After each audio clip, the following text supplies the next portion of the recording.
In this video, we have visited Chop's garage with a cup of tea. I suppose it should be garage. We're not in America, are we? So No. we were actually meeting James, who so often doesn't appear on camera. Yeah, in his own first time videos. on camera. Just an arm. But there is the odd video where you can find him. So yeah, look out for them. But yeah, an incredible channel. Was it 30,000 subs now? Yeah, it just hit 30,000. Yeah. And it's about your day-to-day business of buying and selling cars to make money on them. Yeah, I think a lot of the interest on it is the fact that I've got a wardrobe full of suits. I was corporate, and I literally have gone to the complete other end of the spectrum. And a lot of people out there would like to buy and sell cars, and I was doing it in the background with classics a lot of the time. Yeah, MGBs are very much your thing, aren't they? Hence, yeah, there's a couple of them floating around. Yeah. Exactly. Yeah, we'll have a look at a couple of them. Yeah, I used to just do them from home, but I was always obsessed with cars, just always playing with cars. And I've got to a point where I was sitting in board meetings and people would ask me questions, and I'd been thinking about getting in the unit on the Saturday, and I wouldn't actually have the answer to what they were saying. And at that point, I knew that there was an opportunity to get away from that. And my wife said to me, she said, why don't you try and do cars full time? It's something you love doing. Yeah. I was incredibly lucky. I shared a unit with a friend, Stuart Alfa Ragazzi, who specialises in restoring Alfa Romeos. We shared the unit, and I said, would you mind if I started doing sales from there? Started off with just Fiat 500s because knew them so well. And in North Devon here, there wasn't anybody specialising in them. So we just did Fiat 500s, and it grew from sort of 1 or 2 cars, getting them from Copart, fixing them up, selling those. That's the modern incarnation of 500. Yeah, modern, yeah, sorry, yeah, not the proper 500s, yeah. And they did really, really well. And I say we were getting them from Copart, crash damaged, and repairing them, which is a sort of cliche thing to do on YouTube. Yeah.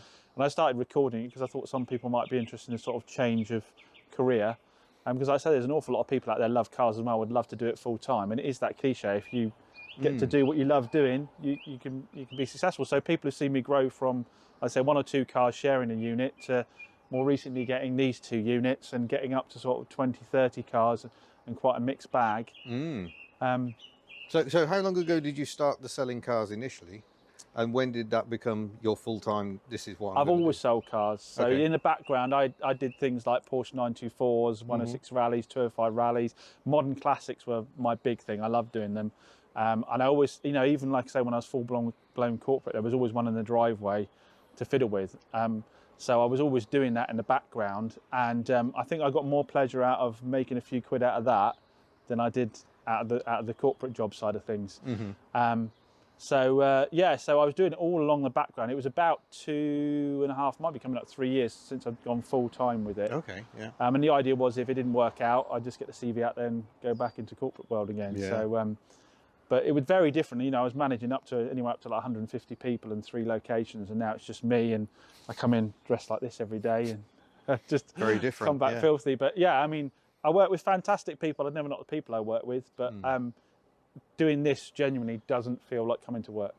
It really doesn't. Excellent. You come in and just turns back. The only frustration is I'm not able to work on my own projects quite as much now. It has to be a living. No, that can be difficult, as we find ourselves, even when the projects are what you do, it's still trying to find the time when you're doing everything else as well. Yeah, becomes a challenge. I think what I like about your channel is obviously you go into so much detail about the reality of buying and selling cars. Yes. The conditions you have to adhere to in terms of the whole 6 months, because you're a trader, Consumer Rights Act, blah, blah, blah. Yeah. But also the work you do and everything. It's an interesting insight. And not many people are really that open about it. So I think it's refreshing. I don't think they are. I think there's an awful lot of channels out there, and they're all about, I bought this car, I flipped it, I made X amount of money, and you never hear anything about it ever after. Yeah. The reality of this business is if you're going to be doing, 15 cars in a month, with the best will in the world, if you've done everything you possibly can, the cars go out advisory free, they go out serviced, something's going to go wrong with them. And it's making people understand that doesn't make you a dodgy dealer because something went wrong with the car. It's how you then react to that, what you do to fix it. Do you find it's actually more difficult because it is so public? Or do you find it's actually easier? I think a lot of people say to me that they think that I get more claims because I publicly am quite soft on my claims. Yeah. But I always think it's just, you can have whatever you like written on paper. It's about what feels fair. It's like what happened to you with your cat. Let's not speak of the Camry. Yeah, Camry, yeah. I think it's about educating people as well. That's why I do the videos and I'm quite open about it. It's educating people. Like, people were saying to me recently, I was saying about I get an awful lot of cars in that are really interesting, but I'm afraid of retailing them because, I had a couple of Jags recently that were 10 years old, 120,000 miles. I drove them, they drove fantastically, but I was too terrified to retail them for that 6-month law thing. They were saying, you know, sell them sold as seen, you get just write sold as seen on the paperwork. And that makes it all go away. Makes it all go away. And it's about educating people so they understand what the actual law is, what their protections are. And I think, like I say, with my channel, I'm completely open about the cost of getting the cars in, the prep of them. Subscribers buy the cars knowing how much margin's in them. But I explain, you know, again, it frustrates me when people say, you know, someone bought my car in part exchange, they put it on a forecourt, they put 1,500 quid on it. And you go, right, hang fire, there's 20% VAT on that. There's the cost of a service. I've got to get it through the MOT, get it advisory free. You can sell it off your driveway. And a lot of these channels are like that, aren't they? They sell it off the driveway and you never hear any more about it. Yeah, but I've got warranty. Yeah, exactly. Bye, warranty ended. Ended, I saw that, and then your tail lights. But yeah, here they can turn up, and if there's problems with it, it gets fixed. So, you know, how much margin would you want in a car if you're on the hook for it for 6 months on a 2010 i10? So it's about education side of things as well. But my mindset is I'll be 100% open about it. If you choose to buy a car off me, seeing that, there's no problems at all. The same thing when a subscriber. I mean, I'm very lucky. Subscribers offer me vehicles as well. Like the Mercedes was a subscriber offer, and I say to them, this is what I think it will retail for. This is what I think I need to put into it, and this will be my end margin. And if you're happy with that, we'll go ahead. Yeah. And they're not going to see on the screen that I sold it for X amount of money and think they've been done over. Yeah. So I just think life's just so much easier when you're 100% honest, isn't it? Yeah. You don't have to worry about. And certainly there's a lot of sadly dishonest traders out there as well who definitely wouldn't be promoting what they're doing online. Yeah. Yeah, there is a lot of that. Yeah, people do get burnt. In my case, I kind of stupidly walked into, I walked in with my eyes open. I couldn't claim I didn't know it had issues. I perhaps didn't know the cylinder head had cracked, but but that was my own silly fault. But there's plenty of people who do get caught out by people who are deliberately taking the Michael. It's a difficult thing to because I like to do affordable cars. Most of my stuff, I'm in North Devon, small runabouts. You're talking £3,000 to £5,000.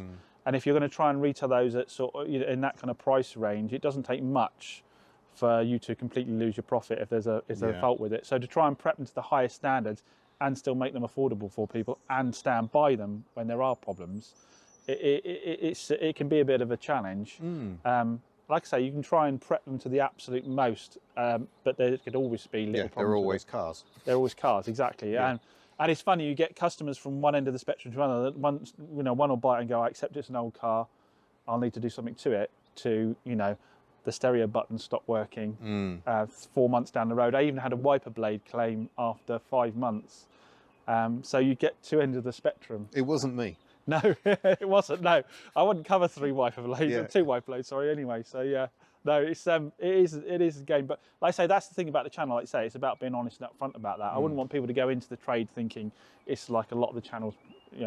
I've made £2,000. But it's also worth educating people who think, oh yeah, I think flipping cars will be an easy business. Yeah, I might try my hand at that. You can kind of prove that it isn't always the case at all. No, it isn't. And I think you can go into it just on a financial basis, a business one. The thing for me is I love cars, and it doesn't matter whether it's a 2012 Suzuki Swift or whether it might be an MGB. The process of refurbing them, bringing them back to life, making them look as good as they can. And I always say there's a pleasure for me when someone comes along, they might only have £2,000 to buy a car, but for them the experience is the same as going to be able to buy a new car, isn't it? They want to turn up, it wants to be shiny. It's that excitement. Exactly, and that's all the money they've got together, isn't it? So you've got a responsibility then to try and provide as good a service as you can and as good an experience as you can.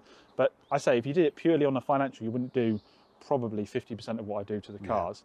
You'd get away with as little as you could, just put it out and make the margin on it. So I think you've got to, if you love cars and you genuinely do, then I think it's something you can do well at, but don't expect fortunes out of it.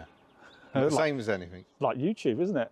Very much, yeah. Everybody thinks you earn an absolute fortune out of YouTube. It's not the way it is it? Not at all, no. I think the advantage of YouTube is a lot of them are traders. Yeah. So they've been able to give me some really, really good advice. Yeah, because I think we've got a mutual friend in Mad Mike, as you Oh, yeah. I didn't know you knew Mike that way. Yeah. My multipler went to him. Oh, it did, didn't it? Of course it did. And then he took us to look at the awful Peugeot partner you might have seen in a previous video, but it was so bad I didn't buy it. So how's that for rare? He was the voice of reason on that trip, and we were travelling in the Volkswagen Passat that you'd sold him. But it's been on your channel, the DSG one. Yeah. So I haven't watched that one yet to see why it came in, because you've done a video saying, why was this part exchanged? And I think that's another fun aspect. Why did someone say this car's got to go? This is the very interesting thing about this business. So the way the UK law is, as a dealer, I have no comeback whatsoever. And people talk about dodgy dealers, but I have to say, and this is no reflection on any of my customers, that probably the most dishonest people in the car trade is someone part exchanging a vehicle. Every now and then, so I did a video on this one very recently. I was very lucky with the Suzuki Swift. The couple that the part exchanged in said it was a good little car, and it turns out it's a good little car, which is pretty rare. Normally, there is a problem. So the DSG Passat was part exchanged to me on the basis that it couldn't afford to be run in London anymore with the fees down there, the ULEZ zone. Yeah. And she needed to get into a smaller car. I drove it while it was warm and it was okay.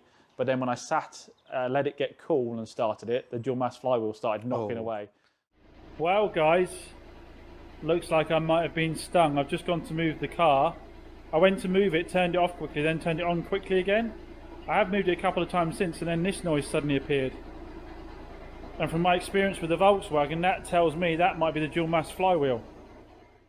You like to think they didn't know what that noise was and so forth, but the speed of the sale in which it was done and the questioning that was done and how quickly it was all closed off makes you think perhaps not the case. So yeah, if you do get a genuine good part exchange, it's a nice surprise. Yeah, and I guess that Passat is kind of a perfect example. I don't know if Mike's done the dual mass flywheel on it. He hadn't when we went to visit him. That car was functioning fine, but yeah, as a trader selling to a consumer, you can't really sell a car and say, well, this could go wrong. It might be fine. It might not. That's not. This is the interesting thing. Yeah, this is interesting. I had a video I put out just the other day discussing this topic and saying, you know, I speak to people in other countries that say when you get to a certain age and a certain mileage, those rights go out the window. So sort of over 10 years or over this amount of mileage. And I was discussing it in my video saying I can go up to a private seller now and buy a vehicle with zero comeback. As long as they don't tell me something's working on it that isn't, then there's no comeback for any other faults. I have a lot of cars that I think subscribers actually love. So Mike just bought a Jaguar off me. Yeah. 100,000 miles, drives absolutely beautifully. I've got no reason to believe there's any problems with it at all. But I cannot sell that to a subscriber or to a retail person without any warranty or without any comeback, as good as car I think it is, because of the Consumer Rights Act. But you would think there would be sort of some allowance that says, hang fire, I would like to buy that vehicle on that basis at a cheaper price point. So I don't have the added costs on top, so I can sell it to the person cheaper. You'd think there'd be that allowance, but there isn't at all. But yet, as private sellers, we can rock up and buy a car off somebody with zero comeback at all.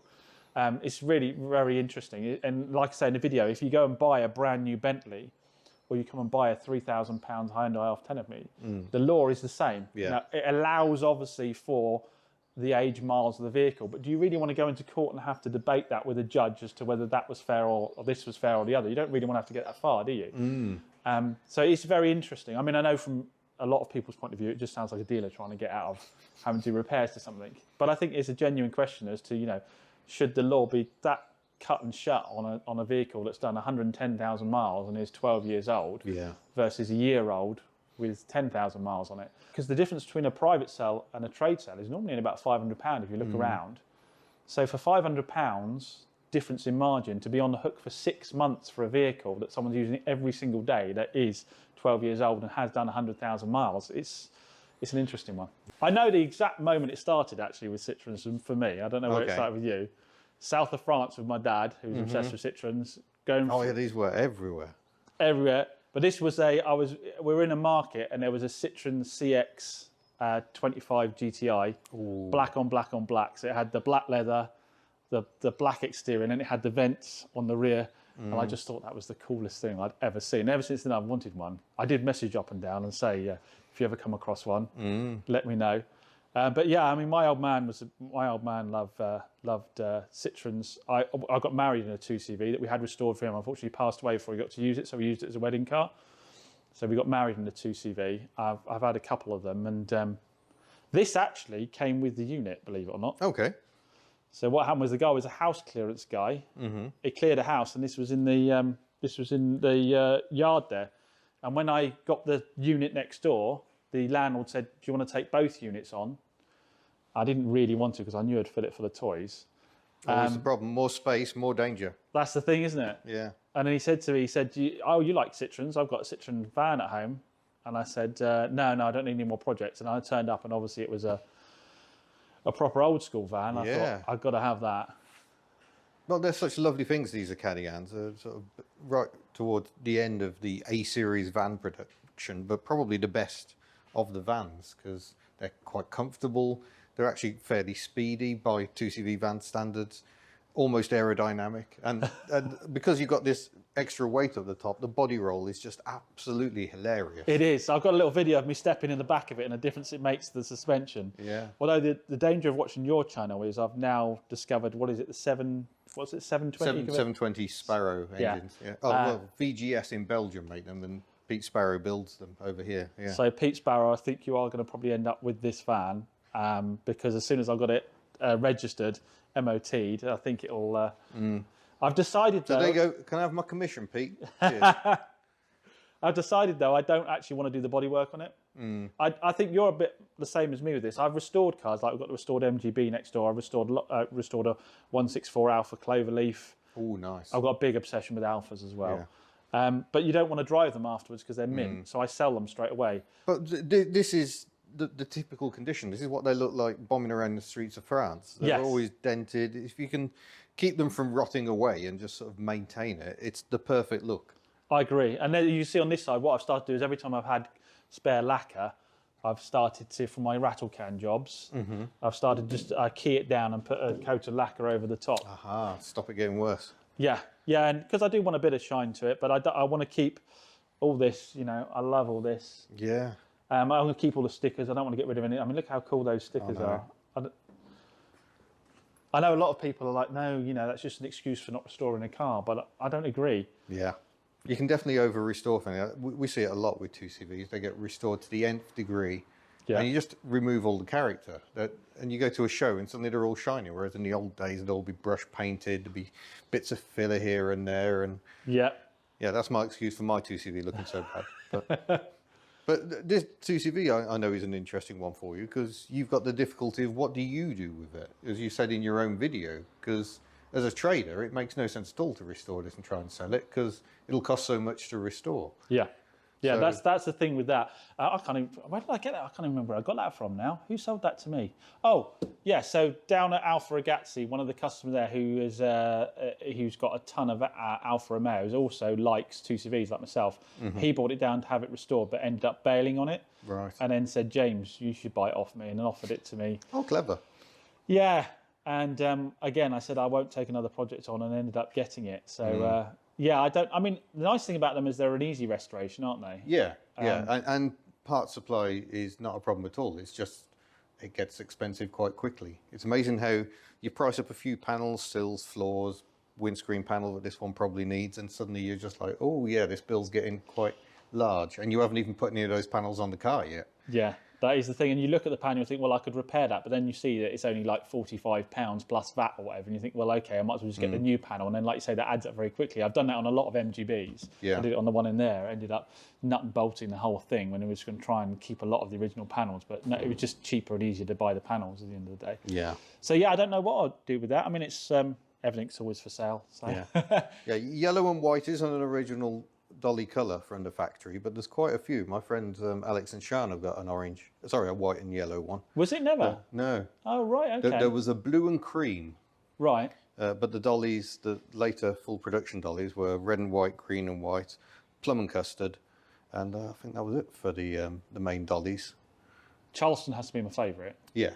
Yeah, Charleston's very classy. That's why I had mine. Went to Australia, believe it or not. Blimey. Yeah, when I had kept it in the garage and never used it after the wedding, really. Every now and then I'd get out. What I enjoy about them is you can go as fast as you like because the traffic's always behind you, isn't it? Well, I don't know. You come to a roundabout, suddenly the traffic's backed off because they're going, what the heck is that doing? So, yeah. My wife used to enjoy me being sat in the seat. I was heavier then, and she used to enjoy seeing it sort of lean to that side. But yeah, I used to like taking it out for that, but I didn't take it out nearly enough. And I put it up for sale, and someone bought it and shipped it out to Australia. But it'd been fully restored by the place at Frome. Okay, yeah. They'd done a restoration job on it for me for the wedding.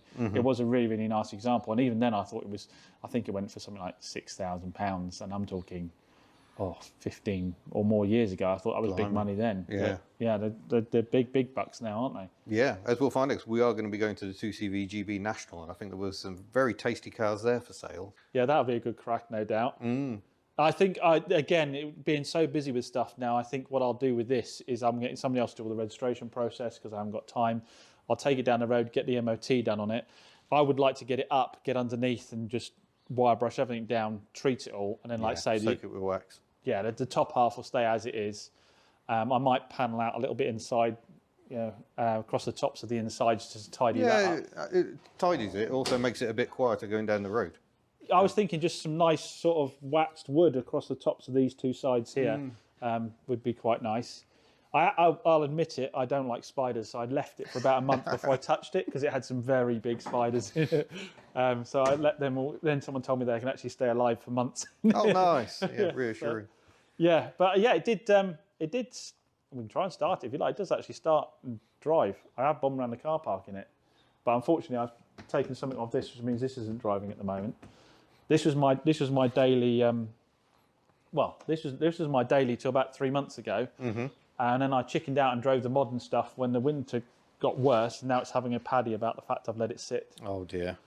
So often happens. It was running absolutely brilliant every day. I got in and drove without a problem. But this is another example I'm talking about. Obviously this is quite tatty in places, but if I stop and start to restore it, I won't be driving it. So I'll do little bits here and there as and when I get time. So I'm probably going to get killed by the MGB community because this is a narrow transmission tunnel Mark 1 MGB. So I shouldn't have touched it really. But again, one of those things where I bought it and I thought I'd start doing a little bit of panel work on it. By the time I found it had fiberglass front wings on it, so I cut the old ones off, and then I thought, well, let's go the whole hog. And then I decided, right, let's go lightweight completely. So we've got fiberglass wings, doors, rear quarters, boot lid, bonnet. And this went down to Burham Engines, my friend Lee down at Burham Engines in Barnstable.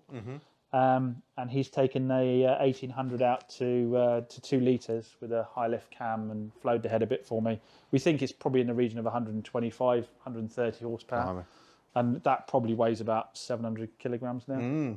But yeah, again, a link to future content we've got coming. Our friend Tim near us has an MGB that he's taken to 2 litres, got a hot cam in it. Oh, right. So we're hoping to be driving that fairly soon as well. So. Yeah, I've got lots of projects, none of them drivable, unfortunately. Yeah. Well, we'll come back in a few years, it'll all be fine. Yeah, I'm sure. Significance of this one is that this is the first time I got my hands properly dirty on any kind of restoration. Unfortunately, the only thing I left to somebody else was the paint, and it's not ended up being the best. It's kind of reacted up here. Yeah, that's a shame. But it's, so my father-in-law said he always wanted a Roadster. And then we were at Sunday dinner once, and I said, clear the garage, I've got one on the way. And it was a rot box. So we literally did everything on it. We had it completely apart. So it's got new floor pans. It's got this whole rear panel here had to be welded in. So I learned to weld, put a new boot floor in, like I say, new floor pans. And then everything was absolutely, he took apart the dials and cleaned the inside of the dials. And all this is, he went crazy. He got the Moss catalogue, and that was it. He wouldn't even the like 10mm bolts had to be from Moss. They couldn't be from anywhere else. Yeah. So yeah, it was a nut and bolt over about 5 years. This one, and it taught me an awful lot about working on cars. That's for sure. That's a very late chrome bumper. No, so it was a rubber bumper. We converted it. it. Yeah, converted it over to chrome, which is why it's sitting high at the back because I think. Has it still got the rubber bumper springs at the back? Yes, I think the wrong ones were ordered, so it's sitting a bit jacked up at the back. Dragster stance. Yeah, exactly, with all 80 horsepower. But I know they're a bit sort of mainstream MGBs. A lot of people sort of view them as the sort of like, if you can't think of anything better, just go and get an MGB. But for me, it was just the ease of putting them together, which is why I started working on them. And like say, with the 2CVs, you can order the parts and they're there the following day. I can get parts quicker for this than I can half of anything else. So yeah, it was an interesting process doing a resto on that. So what is coming up on the channel? Not giving too much away. Lots more buying. I think so one of the more recent things that happened is I got a relationship with a main dealer. So before I was cherry picking stock from British car auctions. So a lot of my videos about buying things from the car auctions and showing you what a mixed bag that can be. But I was obviously cherry picking the stuff I knew sold well for me. But with the relationship with the main dealer now, it's much more of a mixed bag, which is why I've got like a pickup truck outside and a Golf convertible and a Focus. So yeah, so it's a bit more of a mix of different cars coming through. We've got a lot more trade relationships now due to the channel, so a lot of cars are just being traded straight out again. But yeah, we'll be getting back into doing more of the bodywork ourselves. That's have you ever driven a Suzuki Swift Sport yet? I've not driven any of those Suzuki Swifts. You should take that out. Okay. You should take that out. I bought that from British Car Auctions for £1,000, and then I think with fees it was £200.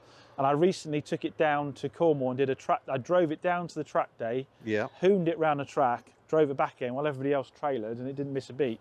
And all I've done is stick some sticky rubber on the front.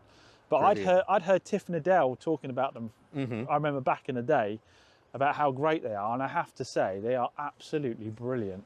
Absolutely brilliant. Yeah, take that one out today. Okay, yeah, we might have to do that. It'll be a bit of a change from Betty. Yeah, it's yeah. I say all I did was put Michelin pilots on the front before I took it to the track day. I changed the gearbox fluid, the engine oil and filter. It threw a bit of a ABS light at one point, but that cleared and hasn't come back again. But I was against 700 brake horsepower Mercedes, and Lee down at Barham, he's got a channel as well against his kit car. And yeah, I wasn't being lapped every 30 seconds. It was brilliant fun. Excellent. But well, you find a lot of people with the powerful cars, heroes on the straights, and then they get to a bend and they're like, ooh. Whereas something small and chuckable like this, you just chuck it in. I have to say, I think I've driven a lot of cars, but if you're on a limited budget and you want something you can go to work in every day and then have fun with, versus like the Minis with the Mini Coopers where you've got those terrible Prince engines that throw chains and turbos. It's super simple to work on. It handles really well. They're really cheap.